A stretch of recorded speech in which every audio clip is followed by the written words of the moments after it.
Assalamualaikum warahmatullahi wabarakatuh. Allahumma sholli ala sayyidina Muhammad wa ala ali sayyidina Muhammad.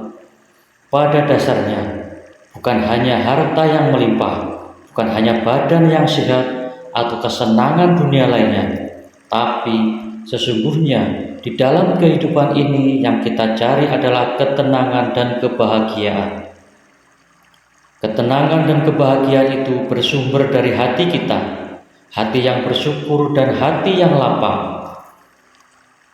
Maka dari itu, kami, channel Ya Rob TV, mengajak saudara yang budiman, yang dirahmati Allah Subhanahu wa Ta'ala, untuk mengikuti kajian yang akan disampaikan oleh guru kita semua.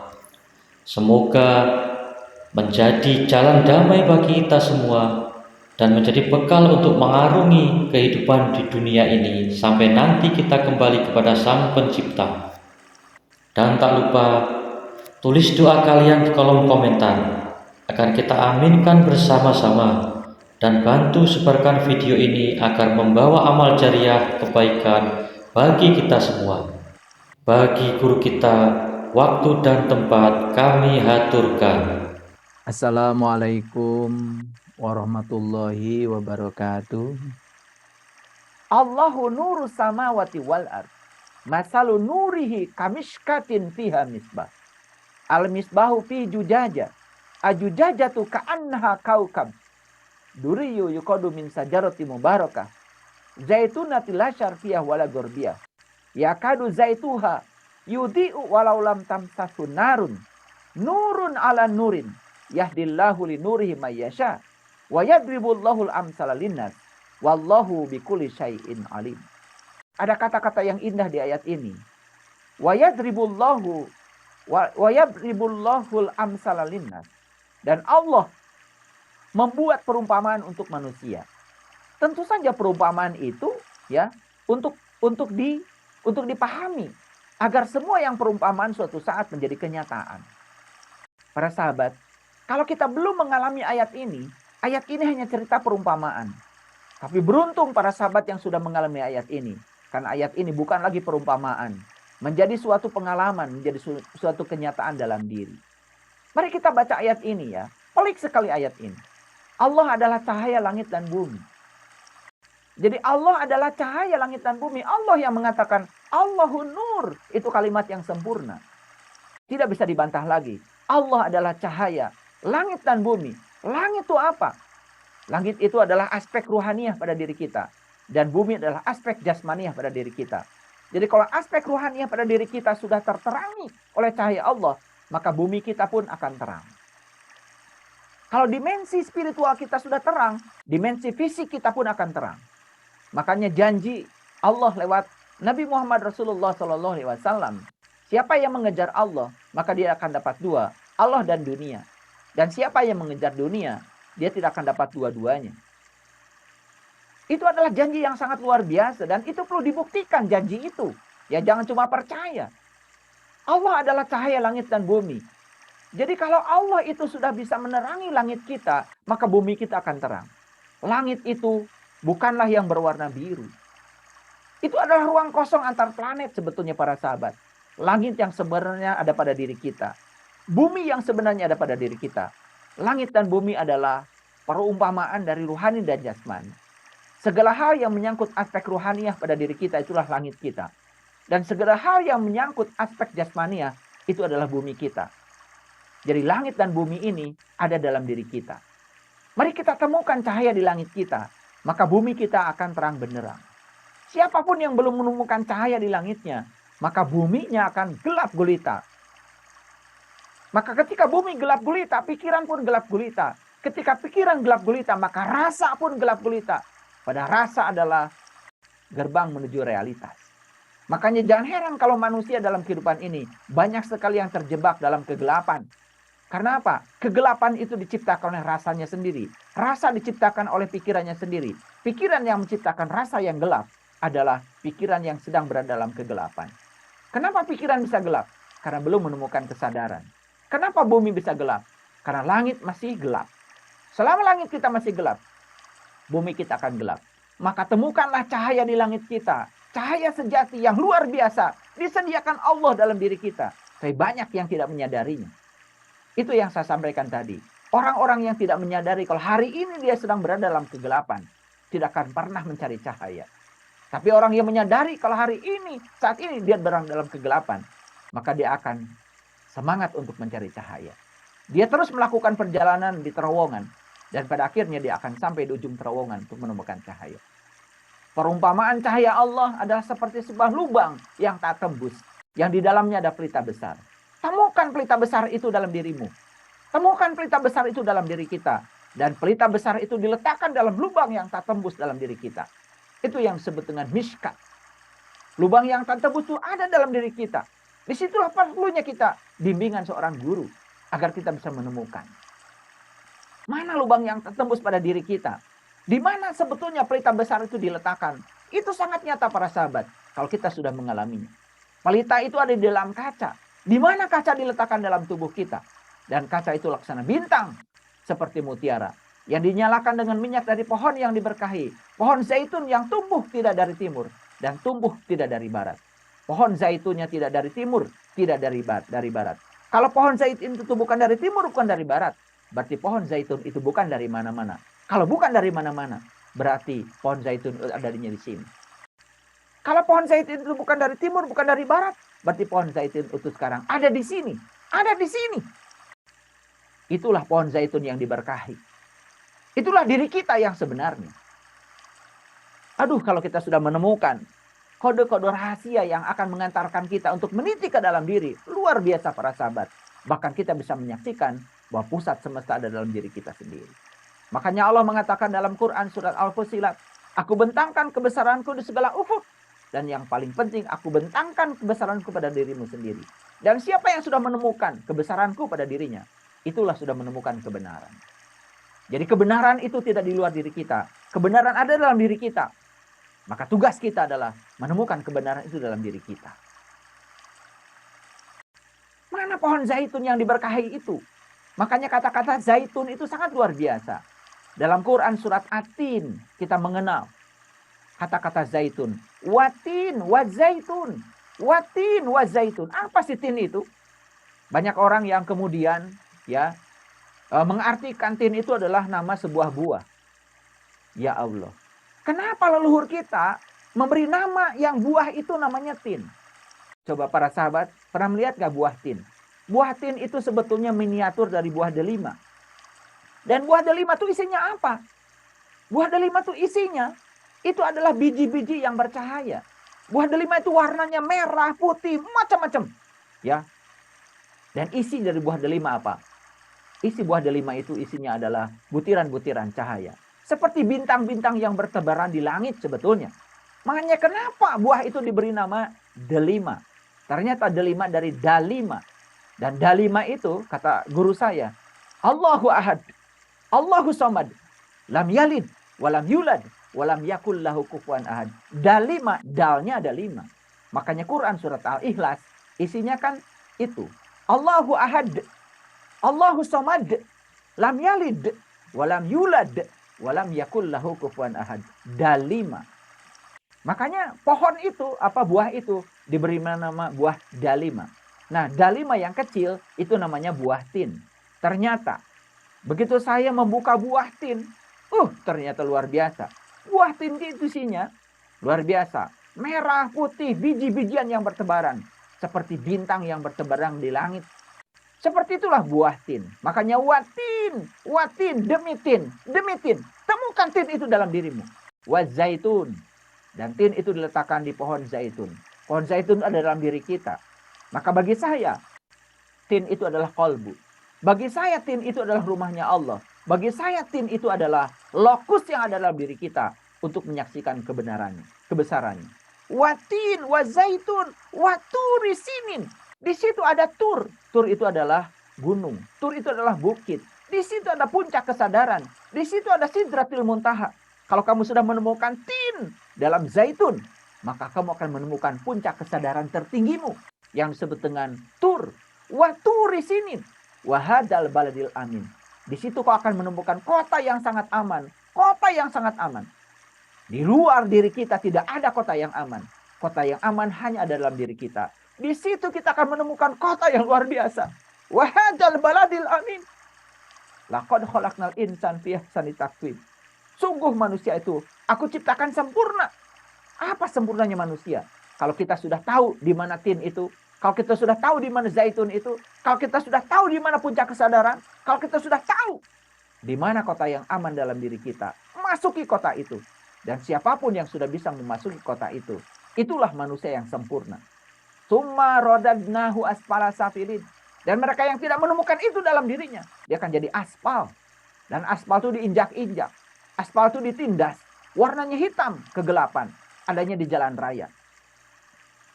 Dilindas oleh truk. Diinjak-injak, itulah aspal. Para sahabat. Terserah kita. Kita mau memantaskan diri sebagai apa? Kita mau dipantaskan oleh diri kita sebagai apa? Kalau kita memantaskan diri kita sebagai cacing, akan diinjak. Tapi kalau kita memantaskan diri sebagai raja, akan terhormat. Semua terserah kita. Kitalah pencipta kehidupan. Kitalah pencipta diri kita sendiri. Semua terserah kita. Kita mau dipantaskan seperti apa dalam hidup, semua terserah kita. Ayat ini sangat luar biasa para sahabat. Lalu Allah mengatakan di ayat ini, pohon zaitun yang tumbuh tidak di sebelah timur, tidak di sebelah barat. Yang minyaknya menerangi, walaupun tidak disentuh api. Cahaya di atas cahaya. Semua cahaya yang ada di semesta ini ada sumbernya. Cahaya di ruangan saya berasal dari PLN. Ada sumbernya. Cahaya matahari berasal dari matahari, ada sumbernya. Ada cahaya yang tidak pernah disentuh api. Walau lam tamsasun narun. Dia tidak pernah disentuh api. Itulah cahaya sejati. Itu ada dalam diri kita. Disitulah pentingnya kita guru untuk bisa meniti ke dalam diri. Agar kita bisa menemukan itu. Allah membimbing kepada cahayanya. Siapa saya yang dikehendaki. Siapa yang dikehendaki oleh Allah? Hanya mereka yang punya kehendak untuk menuju cahaya itu. Dan orang yang punya kehendak menuju cahaya itu. Hanya mereka yang sadar. Kalau saat ini dia sedang berada dalam kegelapan. Sekali lagi. Mereka yang tidak sadar kalau saat ini sedang berada dalam kegelapan. Tidak akan pernah mencari cahaya. Mereka yang tidak tahu kalau mereka tidak tahu. Tidak akan pernah mencari tahu. Makanya waspadalah para sahabat. Jangan sampai kita termasuk orang-orang yang tidak tahu. Tetapi kita tidak tahu bahwa kita tidak tahu. Kita merasa diri kita tahu. Lalu kita memberitahu kepada orang lain yang sama-sama tidak tahu. Dan orang lain menganggap kita tahu. Padahal kita sesungguhnya tidak tahu. Cuman kita tidak tahu bahwa kita tidak tahu. Dibuatlah berbagai macam atribut yang melekat di nama kita. Gelar-gelar kehormatan diletakkan di nama kita. Gelar-gelar akademik diletakkan di nama kita. Untuk membungkus ketidaktahuan kita. Makanya saya sering mengatakan, orang-orang yang sangat gila dengan gelar-gelar dalam kehidupannya adalah orang yang tidak percaya pada dirinya sendiri. Maka untuk dihormati saja, dia harus pakai gelar itu, gelar ini. Dan kalau tidak pakai gelar itu, gelar ini, dia tidak percaya dengan dirinya sendiri. Allah mengatakan Allah membimbing kepada cahaya yang siapa yang dikehendaki. Dan Allah membuat perumpamaan bagi manusia. Dan Allah mengetahui segala sesuatu. Para sahabat, ayat ini sementara ini adalah perumpamaan. Tetapi alangkah indahnya kalau ayat ini berubah menjadi sebuah pengalaman. Pengalaman pribadi kita. Pengalaman spiritual kita. Kalau kita sudah mengalaminya, ayat ini menjadi sangat luar biasa. Oleh karena itu di dalam Al-Quran surat lain Allah menyatakan, Allahu waliyul ladzina amanu yukhrijuhum minadh dhulumati ilan nur walladzina kafaru awliya'uhumut taghut yukhrijunahum minan nur ilad dhulumat ulaika ashabun nar hum fiha khalidun. Allah adalah pelindung orang-orang yang beriman. Dia mengeluarkan mereka dari kegelapan kepada cahaya. Siapa orang yang beriman itu? Adalah orang yang mau dibantu oleh Allah untuk keluar dari kegelapan kepada cahaya. Siapa orang yang mau dibantu untuk keluar dari kegelapan kepada cahaya? Hanya mereka yang sadar kalau mereka dalam kegelapan. Mereka yang tidak sadar sedang berada dalam kegelapan. Dibantu pun pasti nggak mau. Bahkan dia mengatakan seakan-akan dia sudah mencapai terang. Padahal dia dalam kegelapan. Makanya orang-orang yang kafir. Siapa orang kafir itu? Orang kafir itu tidak ada kaitannya dengan keyakinan. Apapun keyakinannya bagi saya, tidak masalah. Yang penting terbuka. Makanya kafir itu artinya tertutup. Dan orang-orang yang tertutup. Siapa orang yang tertutup itu? apapun keyakinannya bagi saya, dia tertutup kalau dia tidak mau menerima kebenaran, nasihat dari orang lain.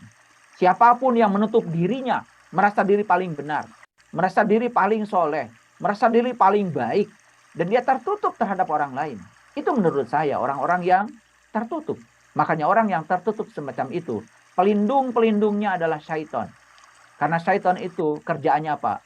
Mengeluarkan mereka dari cahaya kepada kegelapan. Allah mengeluarkan manusia ya dari kegelapan kepada cahaya, sedangkan ya syaitan itu mengeluarkan manusia dari cahaya kepada kegelapan.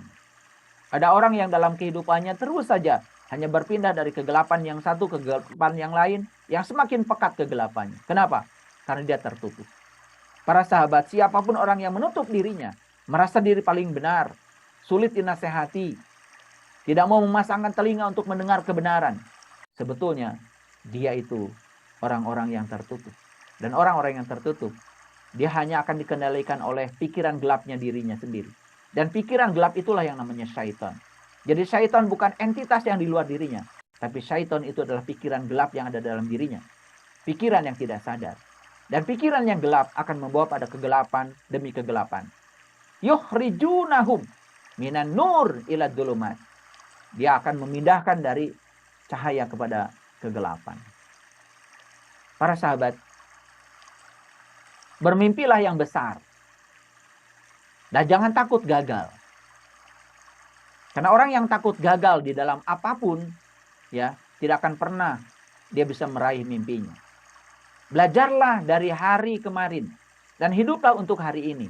Lalu berharaplah untuk hari esok. Kesulitan yang sebenarnya ialah mengatasi cara kita berpikir mengenai diri kita sendiri. Itulah kesulitan yang sebenarnya dalam hidup. Sebetulnya kesulitan manusia yang paling besar adalah kesulitan mengatasi cara dia berpikir mengenai dirinya sendiri. Karena semua sumber masalah manusia sebetulnya berada di dalam dirinya sendiri. Yuk, walaupun kita hari ini masih berada di tengah terowongan atau baru mengawali terowongan, kita masih berada dalam kegelapan, kita sadari bahwa sesungguhnya kegelapan yang paling berbahaya adalah kesulitan kita sendiri dalam mengatasi cara kita berpikir. Karena semua sumber masalah berasal dari pikiran kita sendiri. Para sahabat, tidak perlu menjadi seseorang yang serba bisa dalam hidup ini. Tekuni saja salah satu bidang yang paling kita sukai. Kemudian jadilah seseorang yang hebat dalam bidang itu. Percayalah, setiap manusia itu jenius. Setiap manusia itu jenius di bidangnya. Tetapi menjadi idiot ketika dia salah menempatkan dirinya di bidang yang dia tidak suka. Oleh karena itu sudah selayaknya kita dalam hidup ini mengerti ya untuk apa kita datang ke sini ini. Maka kebijaksanaan yang paling tinggi adalah mengerti untuk apa kita lahir ke sini. Itulah kebijaksanaan yang paling tinggi. Kebijaksanaan yang paling hebat adalah mengerti untuk apa saya lahir dalam kehidupan yang sekarang ini. Temukan visi Allah dalam diri kita. Temukan misi Allah dalam diri kita. Jangan bikin visi dan misi baru. Jangan bikin visi dan misi baru. Kenapa? Kita datang ke semesta ini diciptakan oleh Allah untuk kepentingan Allah, bukan untuk kepentingan kita. Biarkan Allah yang menggerakkan kita. Jangan digerakkan oleh keinginan-keinginan kita. Para sahabat, tidak ada yang tidak mungkin. Tidak ada yang tidak mungkin. Ya, tidak ada yang tidak mungkin dalam hidup ini. Tapi kalau kita tidak mau mencobanya, semua itu menjadi tidak mungkin. Kalau kita mau mencobanya, tidak ada yang tidak mungkin. Semua menjadi mungkin. Apabila kita mampu memimpikannya, berarti kita pun mampu melakukannya. Memang ya, segala sesuatu harus dimulai dari mimpi. Dan kalau mimpi ingin menjadi kenyataan, satu-satunya cara segera kita bangun dari tidur kita. Ingat bahwa hari ini hanyalah hari yang buruk. Bukan kehidupan yang buruk. Sebenarnya tidak ada kehidupan yang buruk. Kehidupan itu semuanya baik-baik saja kalau kita bisa menangkap pesannya. Hari yang buruk mungkin ada, tetapi kehidupan yang buruk tidak pernah ada. Sekali lagi, hari yang buruk mungkin ada, tapi kehidupan yang buruk tidak pernah ada. Jangan pernah menyesali masa lalu yang pernah terjadi sebelumnya. Mari kita berjalan. Ya, mari kita belajar dari masa lalu. Kapan belajarnya? Di sini, saat ini, sekarang. Waktu cuma 3. Tadi, sekarang, dan nanti. Dan sekarang kita sedang hidup. Tugas kita sekarang apa? Belajar dari tadi untuk melakukan perubahan sekarang agar nanti tidak seperti tadi lagi. Maka kalau kita terjebak ke lubang yang sama dalam kehidupan itu yang sebut dengan kebodohan. Para sahabat, ada begitu banyak cara agar kita bisa maju. Akan tetapi hanya ada satu cara untuk tetap diam. Jadi untuk maju itu banyak cara para sahabat. Tetapi untuk tidak maju ya cuma satu cara, yaitu diam. Makanya orang yang diam tidak pernah maju. Banyak cara untuk maju, tetapi untuk tidak maju cuma ada satu cara, yaitu diam. Makanya orang yang diam seperti patung, itulah tidak akan pernah maju-maju. Makanya patung tuh yang haram bukan patungnya, yang haram tuh sifatnya. Karena patung itu konsisten. Patung itu tidak pernah berubah. Sifat kita yang tidak berubah, itu yang haram. Dan selama ini kita mengharamkan patung, tetapi mengadopsi sifat patung pada diri kita. Yang haram itu bukan patungnya. Patung itu adalah seni. Yang haram itu adalah sifat patung yang ada pada diri kita. Kita yang tidak mau berubah. Itu yang haram sebetulnya. Jangan pernah berharap bahwa jalan kita akan seperti jalan hidup orang lain. Jangan bandingkan diri kita dengan siapapun. Kenapa? Karena perjalanan hidup kita merupakan perjalanan yang unik. Karena kita diciptakan unik. Wajah kita berbeda. DNA kita berbeda. Bentuk mata kita berbeda. Susunan gigi kita berbeda. Bahkan saya punya sahabat yang dokter gigi. Dia mengatakan, saya kagum kepada Allah. Karena apa? Ribuan pasien yang datang pada dia, susunan giginya berbeda. Jadi ternyata 7,5 miliar penduduk bumi ini, susunan giginya saja berbeda. Kalau susunan giginya berbeda, berarti setiap manusia datang ke semesta ini unik. Bukan untuk tujuan yang sama, untuk tujuan yang berbeda. Jangan pernah berharap bahwa jalan hidup kita sama seperti jalan orang lain. Oleh karena itu, orang yang selalu ingin sama, itu sebenarnya melanggar hukum alam. Mari kita fokus untuk mencapai tujuan. Meskipun banyak hal yang menarik kita dalam perjalanan. Jadi sekalipun kita dalam terowongan itu banyak yang menarik kita, yang mengiming-imingi kita, terus saja berjalan. Karena di ujung terowongan masih ada cahaya. Tidak peduli bagaimanapun kerasnya kehidupan yang kita miliki di masa lalu, kita sebetulnya ya bisa memulainya kembali. Kita bisa memulainya kembali. Para sahabat, itulah barangkali prolog dari saya. Ini prolognya terlalu panjang nih, ya. Semoga setelah saya berikan prolog ini terjadi diskusi yang seru ya, sehingga kita semua menyadari siapapun yang sadar kalau hari ini saat ini berada dalam kegelapan, pasti akan mencari cahaya. Dan siapapun yang tidak sadar kalau hari ini tidak dalam kegelapan, selamanya tidak akan mencari cahaya. Hanya orang yang berani tersesat yang tidak akan pernah tersesat. Yang tidak berani tersesat selamanya akan tersesat. Baik itu para sahabatku yang dirahmati Allah. Mohon maaf kalau malam ini saya begitu antusias ya, berapi-api. Saya ingin menyampaikan pesan ini. Kenapa? Aduh, mohon maaf ya.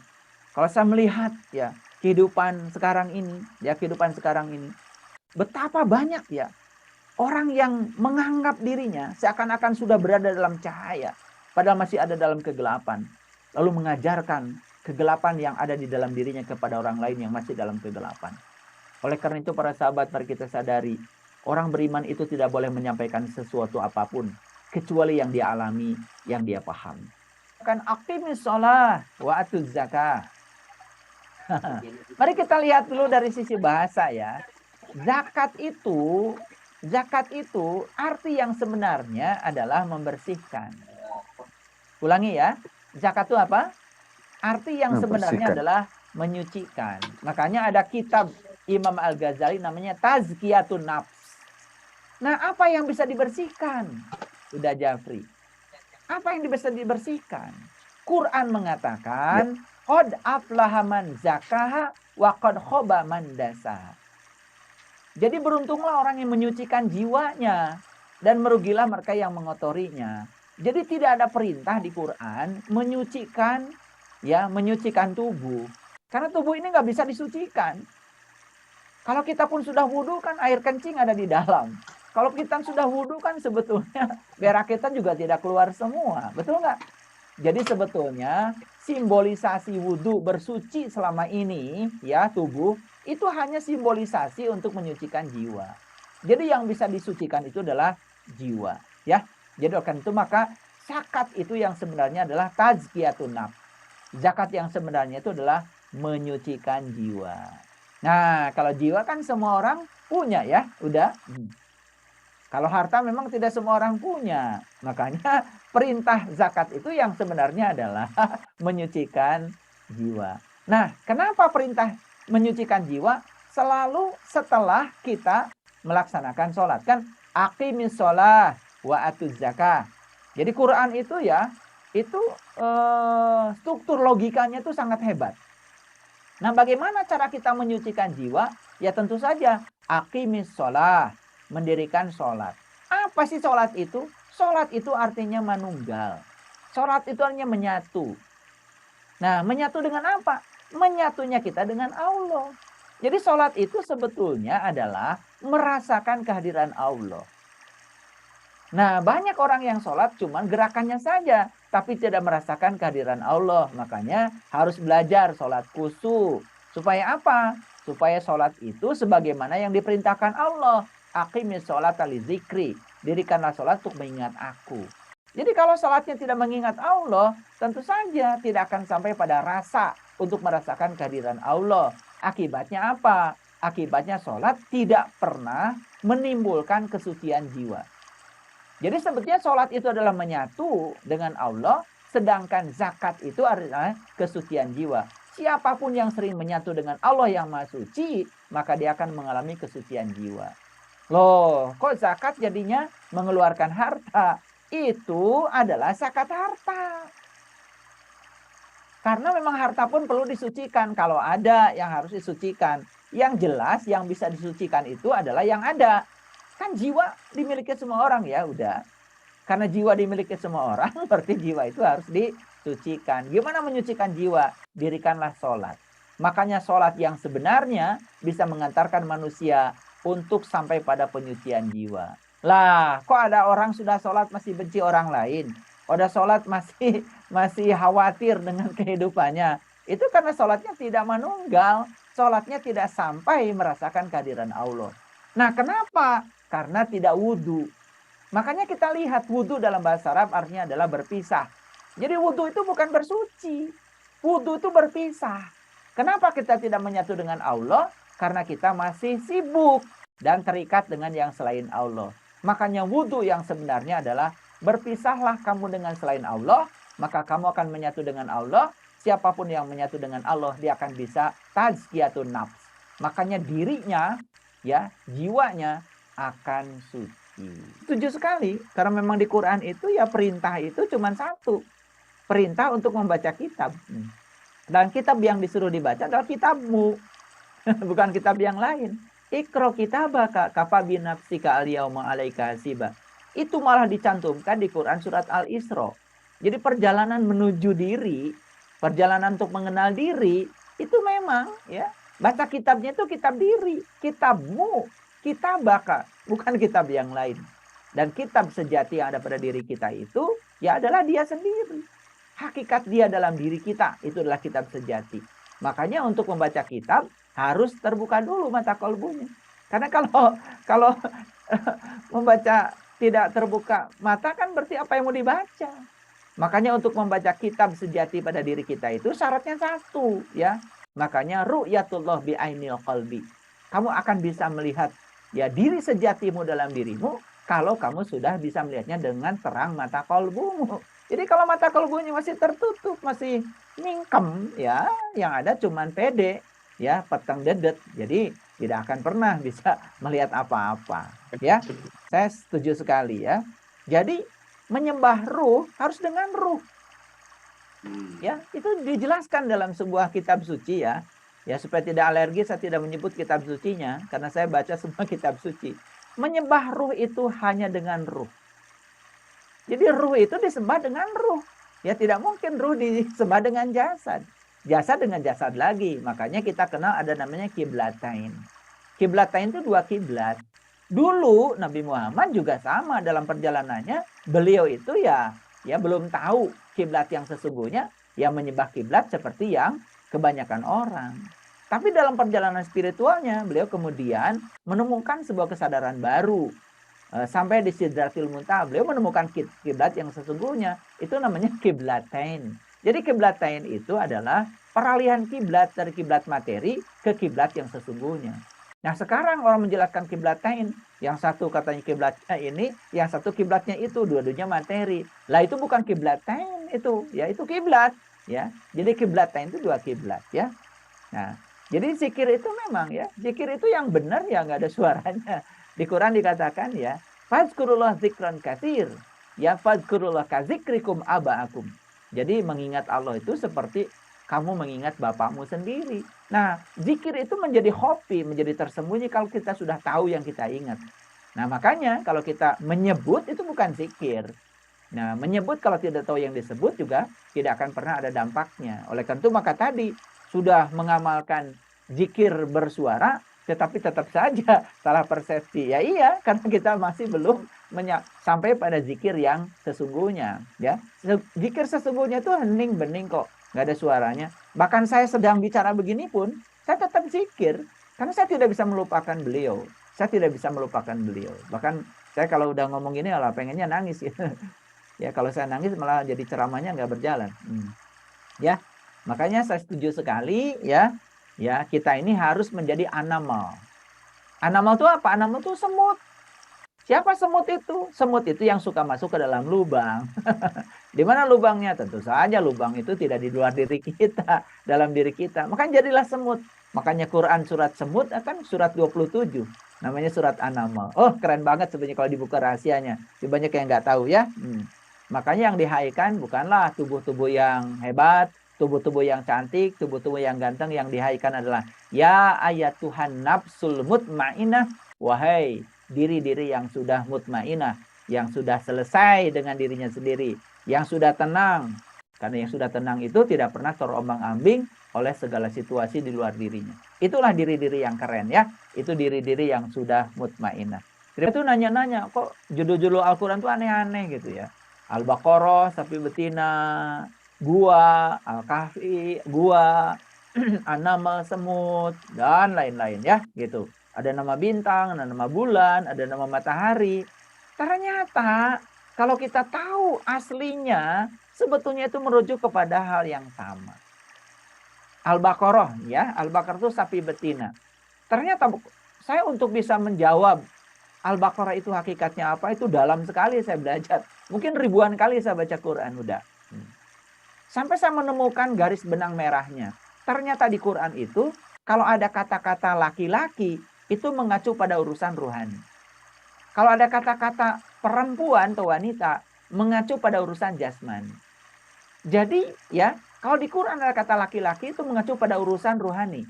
Nah, kalau ada kata-kata betina, wanita, perempuan mengacu pada urusan jasmani.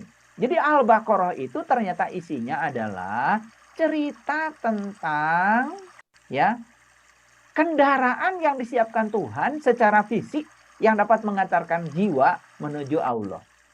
Makanya kendaraannya itu bersifat disebut jasmani, karena jasmani itu berhubungan dengan urusan materi.